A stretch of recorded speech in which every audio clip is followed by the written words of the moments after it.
شروع اللہ کے نام سے جو بڑا مہربان نہایت رحم والا ہے۔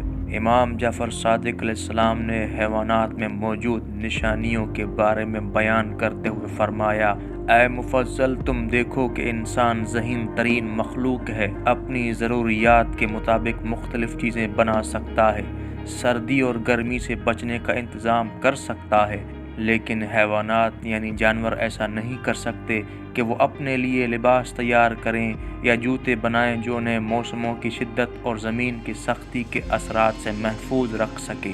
تو اس حکیم مطلق یعنی پروردگار عالم نے ان کے لباس اور جوتے ان کے جسم میں ہی قرار دے دیے۔ تم دیکھو گے کہ حیوانوں کے جسم پر بالوں کا لباس ہوتا ہے، اسی طرح پرندوں کے جسم پروں سے ڈھکے ہوتے ہیں تاکہ یہ بال انہیں گرمی، سردی اور دوسری آفتوں سے محفوظ رکھیں، اور ان حیوانات کو کھر، سم اور خف یعنی ہاتھی اور اونٹ جیسے پاؤں دیے گئے تاکہ انہیں زمین کی ناہمواری، کنکر، پتھر اور چبھنے والی چیزوں کے اثرات سے محفوظ رکھا جائے۔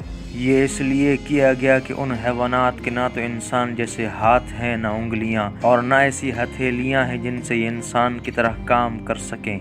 اس لیے اللہ تعالیٰ نے انہیں ایسا لباس پہنایا جو ان کی ساخت، بناوٹ اور خلقت کا حصہ ہے، اور یہ لباس تا حیات برقرار رہتا ہے۔ اسی طرح کی مزید معلوماتی ویڈیوز کے لیے ہمارے channel Shia library on line کو سبسکرائب کریں، لائک کریں، کمنٹ کریں اور شیئر کریں۔